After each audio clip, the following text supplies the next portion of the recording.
CBN Universidade, um programa dos alunos e profissionais de comunicação da Universidade Estadual da Paraíba.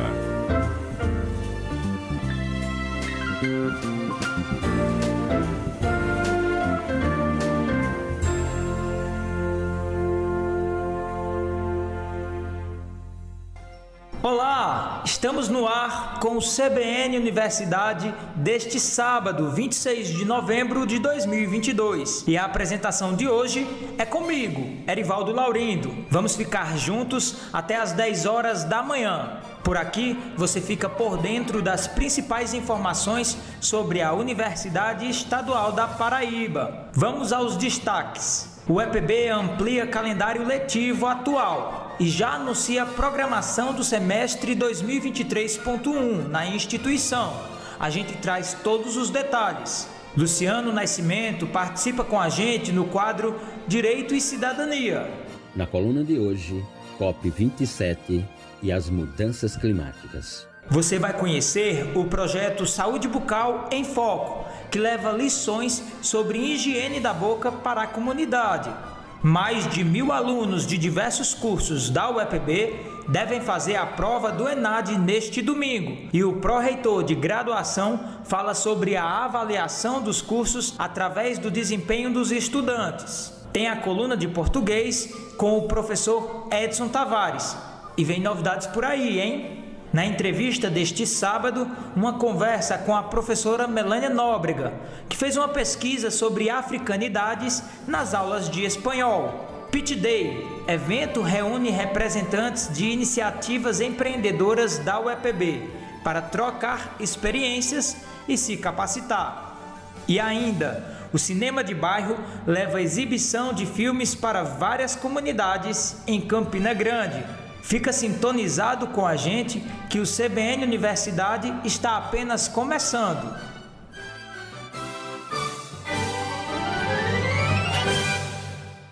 Apresentação: Erivaldo Laurindo. A gente já inicia o CBN de hoje com uma notícia importante para toda a comunidade acadêmica da UEPB, porque ainda existem dúvidas sobre a mudança recente realizada no calendário acadêmico da Universidade Estadual da Paraíba. O Conselho de Ensino, Pesquisa e Extensão, o CONCEP, ampliou o calendário atual, ou seja, o período 2022.2, e já anunciou como deve ficar o período 2023.1. As mudanças são as seguintes: o período 2022.2 terá mais 6 dias de aula. E com isso, o período agora vai até o dia 16 de dezembro. A medida foi necessária em virtude dos vários feriados que aconteceram no período em vigor, além das suspensões de aulas por causa das eleições deste ano. Entretanto, a mudança não afetou as datas previstas para as solenidades de colação de grau e o período destinado às defesas de trabalhos de conclusão de curso. Já com relação ao período 2023.1, o CONCEP definiu que o semestre letivo será iniciado no dia 1 de março e os professores retornam às atividades no dia 16 de fevereiro para o planejamento acadêmico. O período de recesso foi estendido, uma vez que a universidade já conseguiu regularizar a realização dos períodos letivos dentro do tempo certo. O período de distanciamento exigido pela pandemia havia atingido o calendário regular, mas a UEPB normalizou o cronograma, já que foi uma das primeiras instituições de ensino superior a retomar as aulas em meio à pandemia, com um modelo remoto. Então é isso, agora ficou mais claro. Agora é focar no fechamento do período e aguardar a retomada no próximo ano letivo. Neste momento, a gente se liga na participação do professor Luciano Nascimento aqui no CBN Universidade. Hoje ele vai falar sobre a COP27 da ONU e as mudanças climáticas. Professor. Direito e Cidadania, com Luciano Nascimento. Bem, ouvintes, a coluna de hoje trata sobre um tema que aborda, debate e produz comunicação acerca do futuro do planeta. Tratamos, portanto, hoje sobre a COP27, a denominada lá nos anos 90 de Conferência das Partes, e que agora está no seu número 27. Muito bem. Em 1995, a Organização das Nações Unidas reúne a maior parte dos países do planeta para uma conferência que tinha por finalidade o enfrentamento e o desafio global à luz das mudanças climáticas em função dos estudos, pesquisas e publicação de relatórios sobre o clima da própria Organização das Nações Unidas. Nascia, portanto, a COP, a Conferência de Partes. Muito bem, agora, na cidade do Egito, na África, no berço da civilização, quem não assistiu Cleópatra, né? No Império Romano? A entrada triunfante de uma rainha africana, egípcia, sendo recepcionada no maior dos impérios de todas as civilizações. Muito bem, entre os dias 6 e 18 de novembro, no Egito, no continente africano, com a COP27, Conferência de Partes, busca-se soluções para minimizar os impactos no clima e buscar a neutralidade do carbono entre as nações. A COP27, portanto, acontece com um fundamento à luz da publicação do relatório do painel de integração sobre as mudanças climáticas do IPCC, publicado em fevereiro de 2022. Muito bem. Esse relatório informa acerca do agravamento sobre o cenário das mudanças climáticas. O relatório do IPCC mostra que os países estão longe, mas muito longe, de alcançar as metas do Acordo de Paris, que é um acordo formulado, né, para a diminuição da emissão de gás carbônico, para a expansão da utilização de energias limpas e as políticas conjuntas entre os países para evitar o desmatamento, para a proteção das florestas, que, portanto, vinculava os países em suas políticas para uma redução dos riscos nas mudanças climáticas do planeta.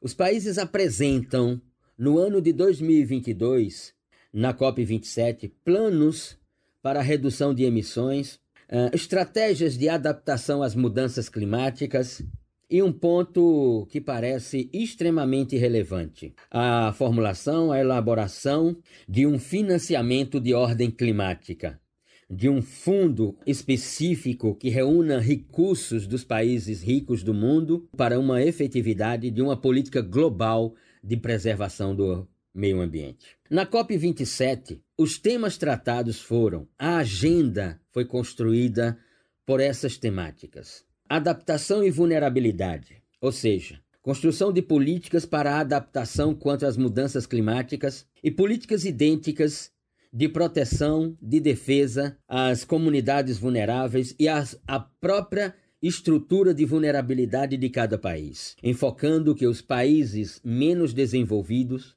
que emitem menos carbono, menos CO2, são os mais prejudicados com as mudanças climáticas. Políticas globais no sentido de uma organização da produção, utilização e distribuição de energia limpa.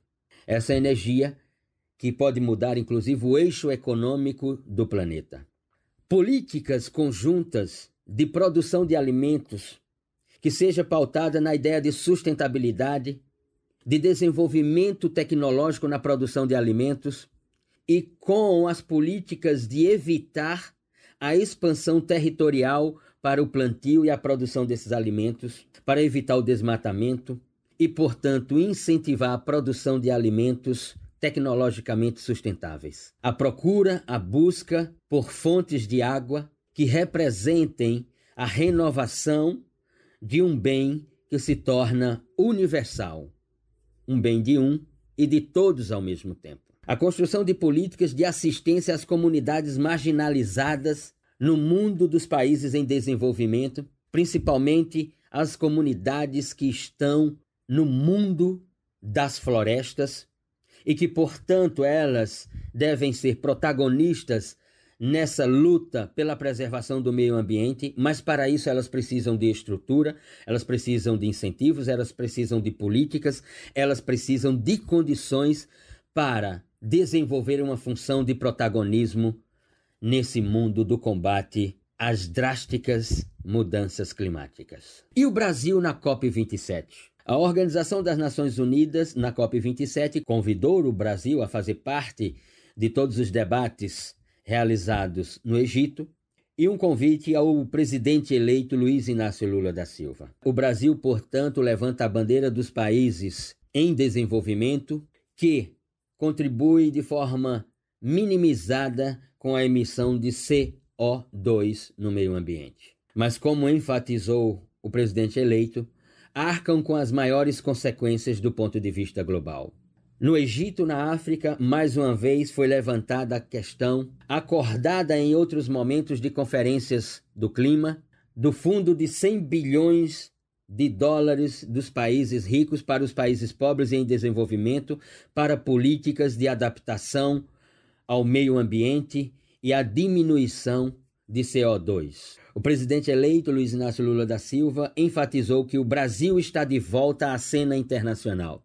E o Brasil não será apenas um protagonista no campo do meio ambiente ou de uma preservação do planeta, mas o Brasil reunirá os países latino-americanos, os países africanos, o Brasil reunirá os países pobres e em desenvolvimento para que todos conjuntamente exerçam esse protagonismo. Que o Brasil encampará a luta por um meio ambiente sustentável, mas uma luta ambiental não dissociada de uma luta por justiça social. Afinal de contas, dizia o presidente eleito, assistimos uma volta de uma ameaça de guerra nuclear, assistimos uma expansão da degradação social, assistimos os números publicados pela própria ONU de 900 milhões de pessoas que passam fome no planeta. Portanto, as tensões geopolíticas, a ameaça de guerra nuclear não podem ser tratadas dissociadas da questão da justiça social e do combate à fome. O abastecimento de alimentos e energia tem que estar conjunto com a ideia de justiça social. A erosão da biodiversidade e essas tensões geopolíticas, elas têm que ser tratadas conjuntamente com a ideia das desigualdades sociais e a sua expansão e o combate global à fome. O Brasil voltou, dizia o presidente eleito Luiz Inácio Lula da Silva. E a sua luta será, em conjunto com os países pobres em desenvolvimento, por uma luta, sem dúvida, de um planeta saudável. O Brasil lutará contra o desmatamento até 2030 por uma redução extremamente significativa e uma preservação da Amazônia. Esse é um compromisso internacional do Brasil. O Brasil deve unir a luta ambiental à luta por justiça social no planeta, no globo. E para isso, começando pelo meio ambiente ou conjuntamente meio ambiente e social, o protagonismo deve ser dos povos das florestas. O presidente eleito se referia à criação do Ministério dos Povos Originários, os povos da Amazônia, que, portanto, exercerão protagonismo numa luta por segurança climática, por proteção da Amazônia. Inclusive, o presidente eleito anunciava a retomada do diálogo sobre o Fundo Financeiro da Amazônia com a Alemanha e a Noruega, fundo esse que tem 500 milhões de dólares congelados desde o ano de 2019. O presidente enalteceu o papel, a relevância, a importância do agronegócio brasileiro para um meio ambiente equilibrado. Ou seja, a utilização de tecnologias na produção de alimentos e não o desmatamento da floresta no território brasileiro. E que, portanto, o agronegócio é um instrumento estratégico para um planeta mais limpo. E, finalmente, o presidente anunciou que o Brasil está aberto para, no ano de 2025, receber a COP30 e que ela deve ser realizada na Amazônia. E que provavelmente estados como o estado do Amazonas e o estado do Pará debaterão as condições, a estrutura, a funcionalidade para receber a COP30 em 2025. O Brasil volta à cena internacional em conjunto com os latino-americanos e os africanos para um protagonismo global conjunto. Obrigado, professor Luciano. Até semana que vem. Agora, nós vamos fazer uma breve pausa aqui no CBN Universidade. No próximo bloco, a gente fala sobre saúde bucal. Também vamos falar sobre a participação dos estudantes da UEPB nas provas do Exame Nacional de Desempenho, o ENAD 2022. Voltamos já já. CBN Universidade, na CBN Campina Grande. Voltamos com o CBN Universidade.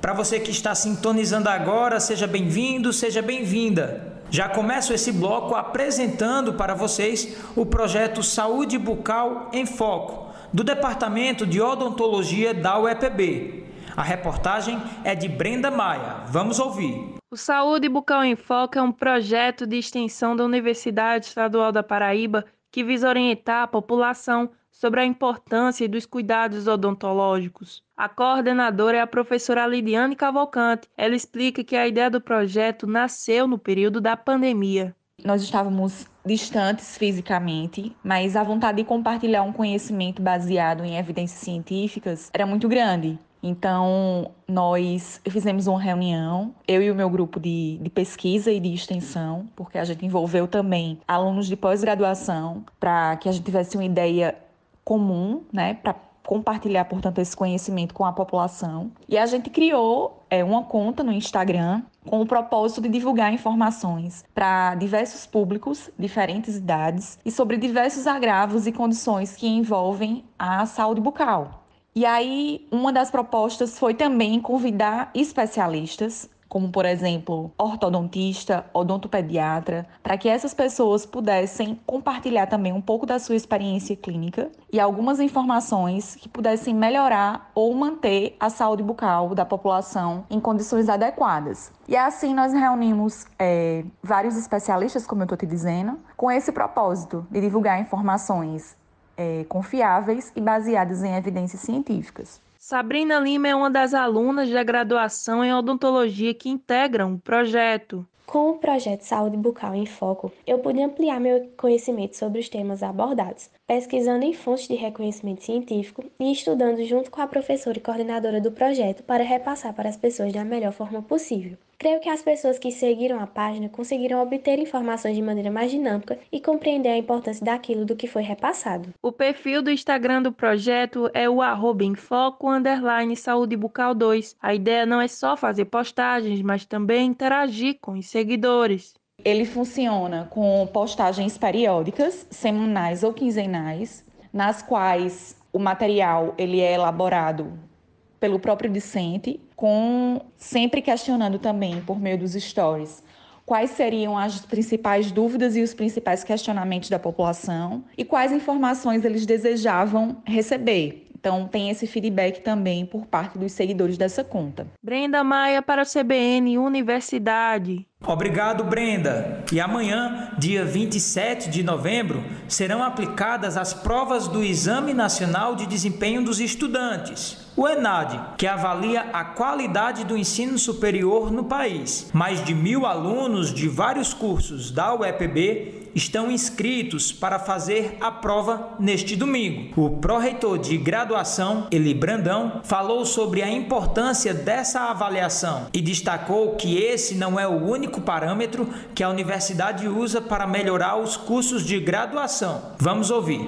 O ENAD é o Exame Nacional de Avaliação do Desenvolvimento dos Estudantes nos cursos de graduação. O ENAD, na verdade, é um dos indicadores da avaliação geral dos cursos, porque além do ENAD, da prova que os estudantes realizam, também há uma avaliação da qualificação dos docentes e também da estrutura acadêmica ofertada pelo curso na instituição.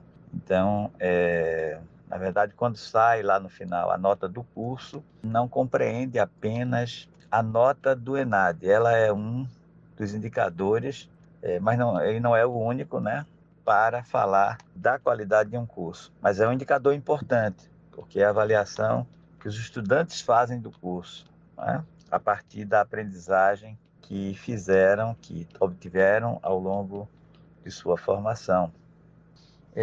Nessa edição do ENAD 2022, o INEP já tem um quadro de áreas a serem avaliadas. Na UEPB, nós teremos contemplados os cursos de administração, de administração pública, de ciências contábeis, de direito, de jornalismo, serviço social, psicologia e relações internacionais. Ao todo, nós temos cerca de 1.100 estudantes concluintes que estão inscritos e poderão realizar a prova no dia 27.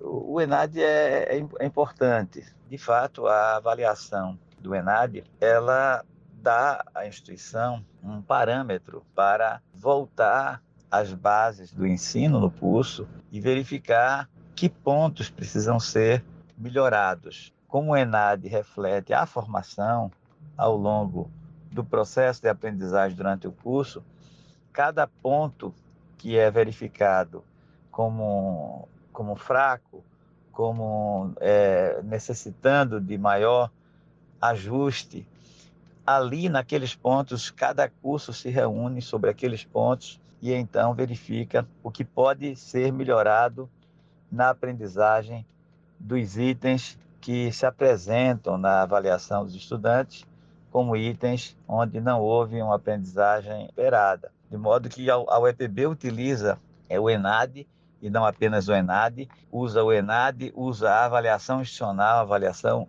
interna, a avaliação, a autoavaliação institucional, em que os estudantes, no caso da UEPB, fazem periodicamente a avaliação dos seus cursos, e a UEPB usa o indicador do ENAD e usa também a autoavaliação do curso e usa a avaliação, os outros indicadores, que é a avaliação das competências dos professores, das estruturas que o curso tem. Tudo isso forma um conjunto para que cada curso projete um plano de desenvolvimento do curso, um plano para ajustar aquelas questões onde há uma debilidade para que a gente tenha cursos de excelência. Agora é hora do quadro Português Sem Segredos. Neste sábado, em clima de despedida. Não é isso mesmo, professor Edson Tavares? Português Sem Segredos, com Edson Tavares. Pois é, meu caro Erivaldo, depois de um bom tempo conversando com os ouvintes sobre aquelas dúvidas cotidianas de português, procurando desmistificar a ideia de que o idioma é uma caixa misteriosa, inatingível aos pobres mortais, procurando trazer aqui um português sem segredos, porque a língua é principalmente lógica, hoje será o nosso último quadro. E em clima de despedida. Eu vou aproveitar a deixa para falar um pouco sobre cumprimentos e despedidas. Interessante registrar que expressões usadas para cumprimentar ou se despedir são eminentemente formas cristalizadas, termos esvaziados de seus significados originais. Trocando em miúdo. Utilizamos palavras para cumprimentos e despedidas, e também gírias, que não significam o que significavam originalmente. Senta que lá vem a história. Eu me lembro que muitos anos atrás, acho que isso faz mais de 40 anos, eu conheci um rapaz, ele coordenava um grupo no qual eu estava chegando para participar. Nós trocamos algumas palavras e ao final do rápido diálogo ele disse, apertando a minha mão, depois a gente conversa, e foi embora. Meu amigo, pense na ansiedade que eu experimentei durante toda a semana. O que ele queria conversar comigo afinal? Fiquei pensando. No outro final de semana, quando nos reencontraríamos, eu já estava que não aguentava de curiosidade. Mas aí eu comecei a perceber que era assim que ele se despedia de todo mundo com quem ele batia papo. Depois a gente conversa. Assim também, quando a gente diz como vai ou como está você ao encontrar uma pessoa, não está pedindo para ela contar a sua vida. É apenas o uso de uma palavra ou de palavras cristalizadas que já não mais querem dizer o que originalmente significavam. E também a resposta dada. Geralmente responde-se que se está bem, mesmo não estando tão bem assim. É uma mera convenção. Quando conhecemos alguém, vem o clássico prazer em conhecer. Embora seja algo que possa nos dar alguma satisfação, na maioria das vezes a gente diz essa frase sem exprimir qualquer sentimento. É utilizada apenas como uma convenção social. Quando nos despedimos, também utilizamos frases cristalizadas, que nem sempre querem dizer o que dizem. Assim como o depois a gente conversa do meu amigo lá no passado. Frases como até breve, até mais ou até logo, embora muitas vezes não tenhamos a menor ideia de quando nos veremos de novo, utilizamos termos que indicam brevidade. Mas não é o caso agora, não. Eu vou encerrar a coluna de hoje dizendo até logo, porque mesmo sendo a última que eu farei, é realmente até logo. Porque já no próximo sábado estarei de volta, mas agora apresentando o CBN Universidade ao lado do amigo Erivaldo Laurindo. Então é mesmo até breve. Até já! Pois é, pessoal. A partir do próximo sábado, o professor Edson, que tanto nos ensinou sobre o português, vai dividir a apresentação do CBN Universidade aqui conosco. Será um prazer recebê-lo todos os sábados em nossa bancada, professor. Agora vamos fazer mais uma pausa no nosso programa, mas fica sintonizado aqui na 103.5, a rádio que toca notícia, que nós vamos voltar rapidinho para falarmos sobre o projeto Africanidades nas aulas de espanhol. CBN Universidade, na CBN Campina Grande. Estamos de volta com o nosso programa deste sábado aqui na CBN Campina, a rádio que toca notícia. E a gente já chega falando de uma pesquisa que é desenvolvida lá no campus 6 da UEPB, na cidade de Monteiro. É o projeto Africanidades nas aulas de espanhol, uma iniciativa coordenada pela professora do Centro de Ciências Humanas e Exatas da UEPB, Melânia Nóbrega Pereira de Farias, com a então estudante do curso de licenciatura plena em espanhol, Jéssica Roberta Silva Leite. Professora Melânia, explica pra gente como funciona essa pesquisa e quais os objetivos. Essa pesquisa ela foi desenvolvida no âmbito dos projetos de iniciação científica da UEPB, cota 2021-2022 do PIBIC, projeto que se intitula Africanidades nas aulas de espanhol, o livro didático sob a ótica das leis 10.639 de 2003 e 11.645 de 2008 em Monteiro PB. Partimos nesse projeto da ideia de que a aplicação dessas leis nas escolas brasileiras ainda esbarram em questionamentos e impedimentos que, mesmo após mais de 18 anos de sua criação, fomentam discussões que visam alcançar meios para que elas, de fato, se efetivem. Os debates sobre currículo, formação docente e práticas pedagógicas evidenciam as dificuldades de se pôr em prática não só a lei em si, a despeito de sua maioridade, como também e com ela uma educação antirracista, fundamentada no princípio da alteridade e das relações étnico-raciais.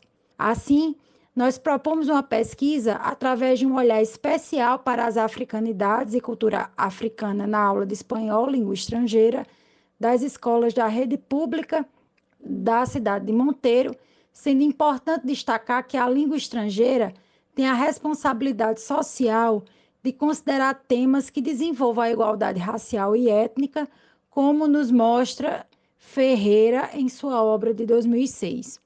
Além disso, de acordo com os parâmetros curriculares nacionais de 1998, a língua estrangeira assume um grande papel na educação, que é a construção da cidadania, fazendo-se necessária uma prática educacional voltada para a compreensão da realidade social, econômica e política por meio da reflexão, para que assim possa contribuir no desenvolvimento da criticidade e da autonomia para que o estudante possa intervir e transformar a realidade.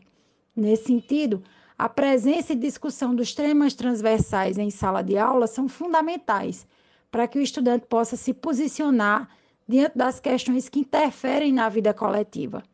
Os temas transversais no ensino de língua constituem uma ferramenta indispensável, pois contribuem para o rompimento com a visão tradicional que preconiza o foco do ensino ligado somente às questões gramaticais e de vocabulário, mostrando que a aula pode e deve ir além disso, deixando claro que o ensino também deve contribuir para a cidadania e a formação de estudantes que propicia a construção de sua consciência crítica.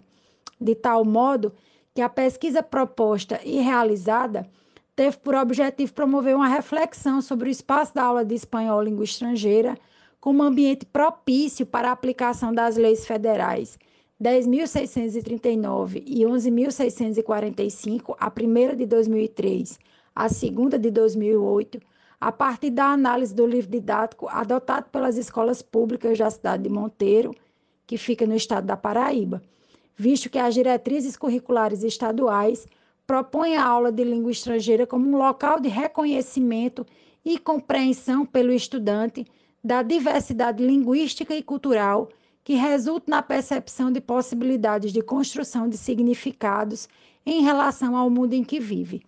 Essa pesquisa foi desenvolvida em escolas da cidade de Monteiro, município localizado no Cariri paraibano. Professora, quais foram os dados levantados e qual a análise que a senhora, juntamente aos estudantes, fazem da realidade observada? Através dos dados coletados durante a pesquisa, foi possível identificar que as aulas de língua espanhola das escolas públicas de ensino médio da cidade de Monteiro, Paraíba, reforçam aquilo que se percebe durante a análise dos PPCs das escolas, os projetos político-curriculares das escolas, em que as professoras que colaboraram com a pesquisa atuam, e que, na maioria, as aulas de língua espanhola, o ensino de espanhol acaba sendo reduzido somente a questões gramaticais e de vocabulário, focando somente na questão da comunicação, onde se é deixado de lado todas as possibilidades propostas pelos documentos oficiais. Analisando esses dados, pode-se perceber que a Lei 10.639 de 2003 e sua temática nas escolas da rede pública da cidade de Monteiro é tratada com bastante resistência e, de certa forma, é silenciada, pois quando existe debate sobre os temas raça, racismo, sempre são abordados apenas em datas específicas, como, por exemplo, o Dia da Consciência Negra, e percebe-se que nessa questão, tanto na rede pública, as realidades se assemelham no que diz respeito ao silenciamento e à invisibilidade da aplicação das leis abordadas nessa pesquisa. A literatura aponta que é uma grande dificuldade da aplicação da Lei 10.639 nas escolas brasileiras, e na cidade de Monteiro não é diferente. Os dados coletados durante a pesquisa apontam justamente para isso. Dado que nessas escolas não existe livro didático específico, as professoras dessas escolas, que foram as interlocutoras na nossa pesquisa, demonstram que conhecem a lei. No entanto, percebe-se, a partir dos dados extraídos dos questionários com elas aplicados, que não há um planejamento voltado para essa questão específica sobre as africanidades. E a superficialidade ao tratar de questões que estão dentro daquilo que as leis propõem é um fato evidenciado nessa pesquisa através dos dados coletados. Estes dados acabam reforçando o que os textos, os artigos, os livros sobre a questão já demonstram, que é uma grande resistência em incluir e debater sobre a Lei 10.639 nas escolas do Brasil. Professora, a senhora poderia comentar um pouco para a gente qual seria a saída para que essas leis possam ser aplicadas e o ensino efetivado nas escolas? No bojo dessa discussão, a escola assume um papel singular. Almeja-se que, através da escola, que é o primeiro espaço ao qual a criança adentra, com a possibilidade de se expor a outras construções sociais sobre quem é ou pode ser, tal qual nos mostra Moita Lopes em sua obra de 2012, seja possível construir uma sociedade mais justa e mais igualitária. Se não somos racistas, nós devemos lutar contra as ideias preconceituosas, trabalhando para que no espaço escolar todos tenham as mesmas oportunidades e sejam o alvo dos maiores investimentos intelectuais e de recursos materiais e de nossa atenção afetiva. Afinal, como propõe Giraud em sua obra de 1999, superar o problema da discriminação racial na educação não é colocar capoeira, cabelo com trancinha ou feijoada no currículo. Deve até passar por isso, mas deve antes passar pelo compromisso dos educadores e das educadoras em tentar qualificar os seus alunos e as suas alunas, negros e negras, também para as mesmas posições ocupadas pelos alunos e pelas alunas, oriundos e oriundas dos outros segmentos étnicos. Um novo currículo que contemple as diferentes identidades presentes na escola brasileira não poderá sair da cabeça de especialistas ou de acadêmicos profissionais, mas sim de processos de negociação pública, no qual os educadores e as educadoras, representantes dos movimentos sociais e das universidades, dialoguem sobre o que consideram relevante para constar nos projetos pedagógicos. Só um diálogo no qual tenha voz os representantes e as representantes das diferentes etnias, gêneros, comportamentos, religiões, idades, aparências físicas, etc., tornará a escola democrática para assimilar as demandas legítimas dos agentes de dentro e de fora do espaço escolar, para levá-las em consideração no currículo e no cotidiano da nossa ação educativa. Nesse sentido, a tarefa dos educadores e das educadoras, críticos e críticas, é desafiar e transgredir os conhecimentos e as relações sociais propostas pelas instituições dominantes que concentram as posições de poder em nossa sociedade. Para além disso, a educação escolar, enfim, não pode ser a transmissão acrítica dos conhecimentos que o Estado e as demais instituições dominantes consideram legítimos, já que é também na escola que construímos as nossas identidades individuais e coletivas e queremos que estas identidades estejam livres do peso das estruturas de poder para que as nossas mentes e as nossas vidas sejam descolonizadas. Sendo assim, as práticas pedagógicas precisam ser repensadas e ressignificadas. Para que isso ocorra, também são necessárias políticas de Estado que possam ensejar essas práticas e essa nova visão de currículo. Quero agradecer a presença da professora Melânia aqui conosco no CBN Universidade. Mais uma vez, professora, obrigado pela disponibilidade e contribuição com o nosso programa. A gente muda de assunto para falarmos de uma conquista para a nossa universidade.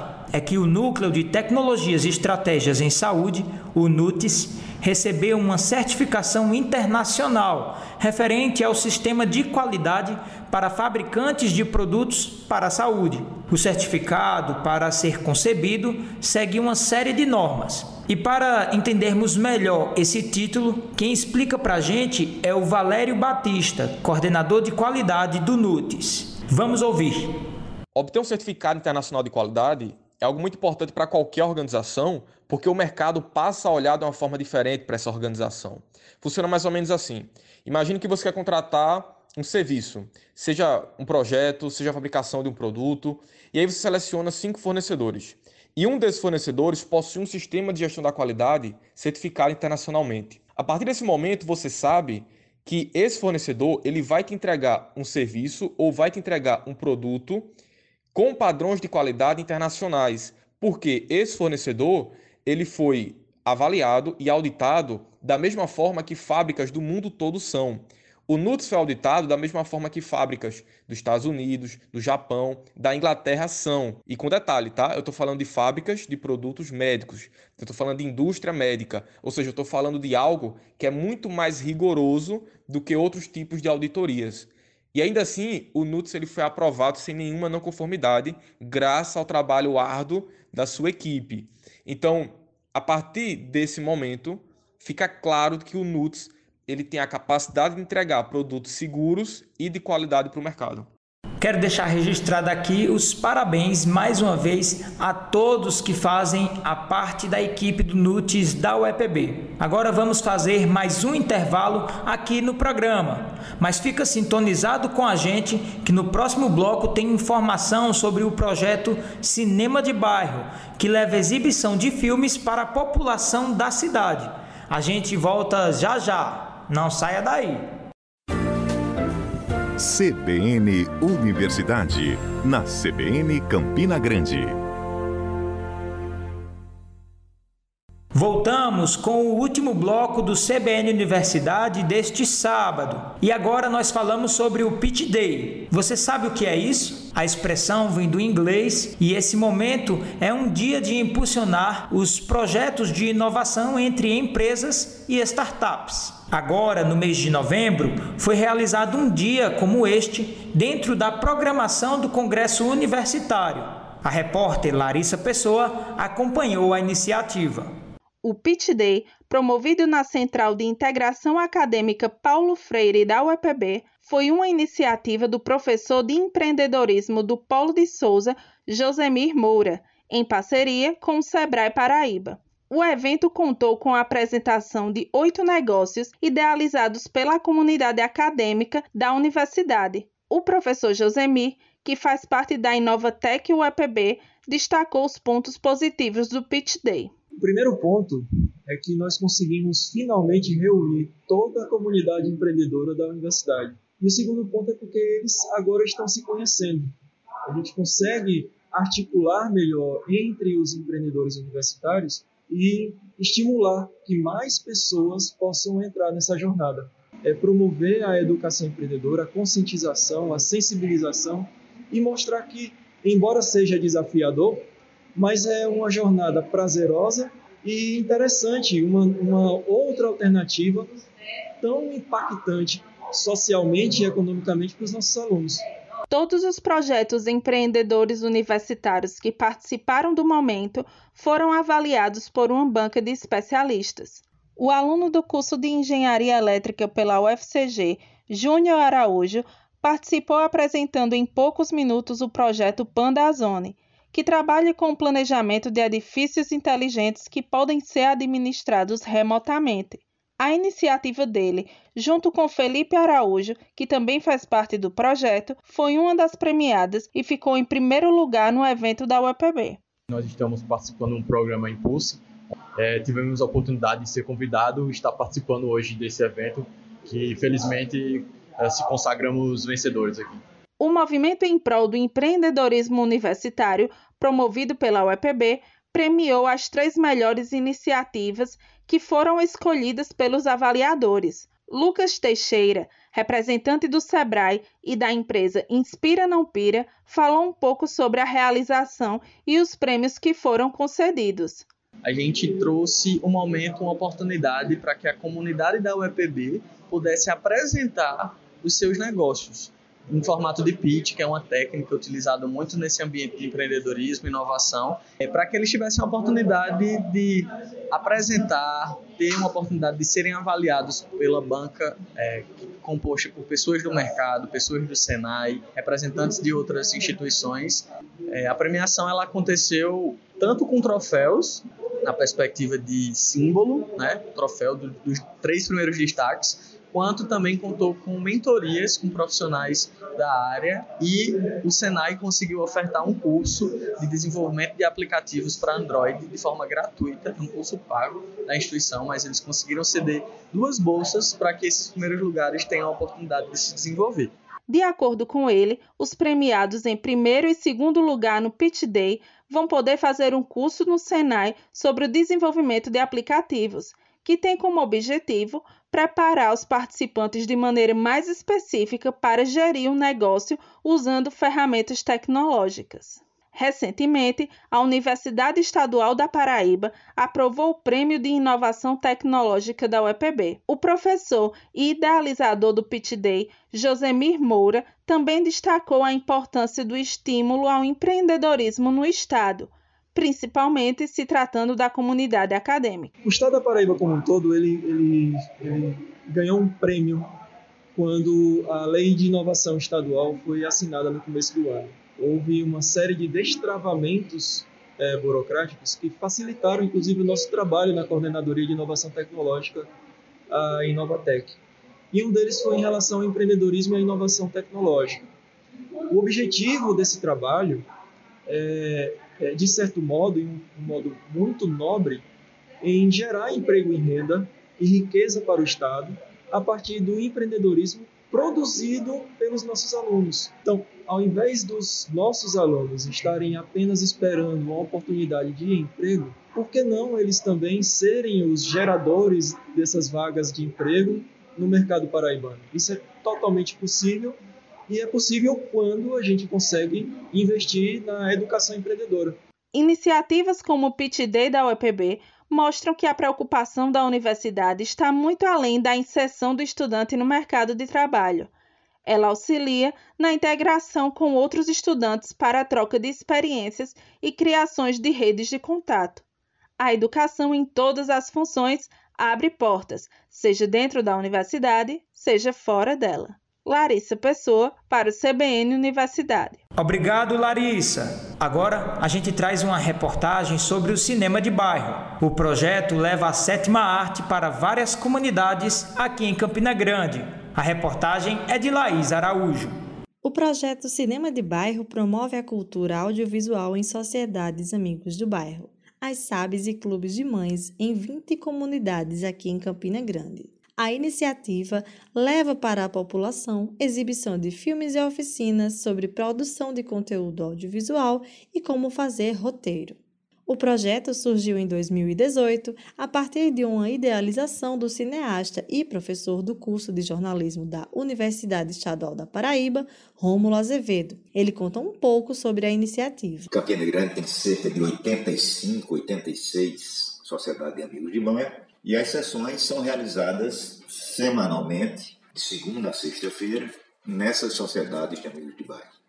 Então foi assim que surgiu o projeto, com essa ideia de difundir a produção audiovisual da Paraíba nas sociedades de amigos de bairro de Campina Grande.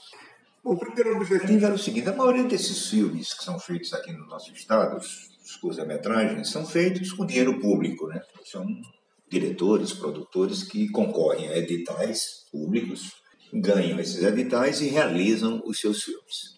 Aí o que acontecia? As pessoas que produzem esses filmes nunca nem sabem que esses filmes existem. Então nós tivemos a ideia de criar um projeto para popularizar esses filmes e esses produtores, entre aspas, tomarem conhecimento dessa coisa que é feita aqui em nosso estado. O Cinema de Bairro leva para as comunidades exibição de filmes de diversos gêneros e para todos os tipos de público, sempre valorizando a produção audiovisual nordestina, como destaca o professor coordenador do projeto. A gente tem um cuidado, todos os filmes exibidos têm classificação indicativa livre, tem filme de animação, você tem comédia, você tem documentários, você tem dramas, é diversificada, São curtas-metragens feitos aqui, como eu disse, no nosso estado e no Nordeste, que abordam várias temáticas. Então, os gêneros são bastante diferenciados. A gente procura fazer uma programação que agrade todo mundo. Geralmente, obrigatoriamente, tem sempre um filme de animação, por causa das crianças, tem um filme mais leve, uma comédia ou coisa parecida, e documentários sobre temas importantes aqui da nossa região, que são desconhecidos pelas pessoas. Além do professor Rômulo, o projeto conta com a participação de alunos extensionistas e voluntários. A Nayara Cordeiro atua no Cinema de Bairro desde 2018 e, de acordo com ela, o público é bem participativo. Normalmente tem uma boa adesão e o bacana é que pós-filme sempre tem um debate, as pessoas falam sobre os filmes, o interesse deles, os pontos críticos que eles avaliaram diante do filme. E é muito bacana, porque é também uma formação daquelas pessoas, uma formação crítica. Não é simplesmente assistir um filme, mas analisar e fazer uma crítica em cima dele. A extensionista do projeto destaca a importância da iniciativa para alunos colaboradores e principalmente para o público que é contemplado com o cinema de bairro. Olha, eu sinto muita felicidade e muito orgulho de construir o cinema de bairro. O papel fundamental do projeto de democratizar o cinema, de levar ele para pessoas que nunca tiveram oportunidade de ter acesso, a essa arte tão fundamental para o nosso país, que através dessa arte, que é o cinema, a gente consegue informar a sociedade de diversas formas e diversas temáticas que muitas vezes as pessoas não têm nem acesso. E através do filme documental, do filme de ficção e diversas outras temáticas que envolvam o cinema, a gente consegue chegar até essas pessoas. E a gente não leva só filme para essas pessoas, a gente leva filme paraibano, filme nordestino, mostrar que a gente faz filme, né, e faz filme bom acima de qualquer coisa.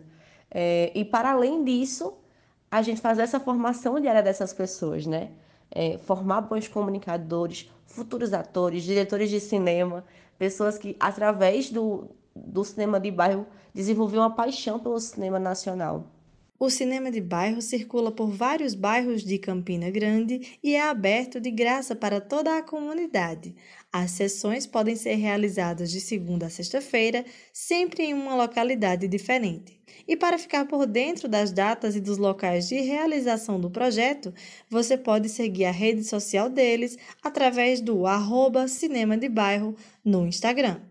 Laís Araújo para o CBN Universidade.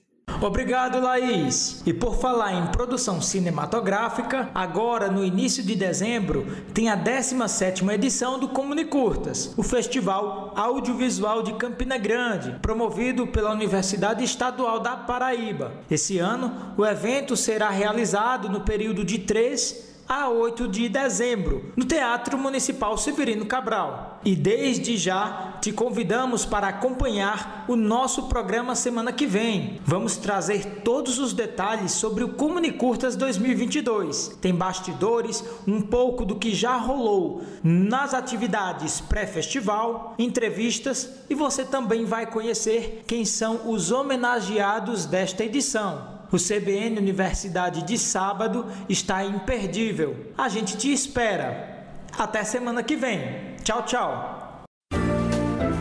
CBN Universidade, na CBN Campina Grande.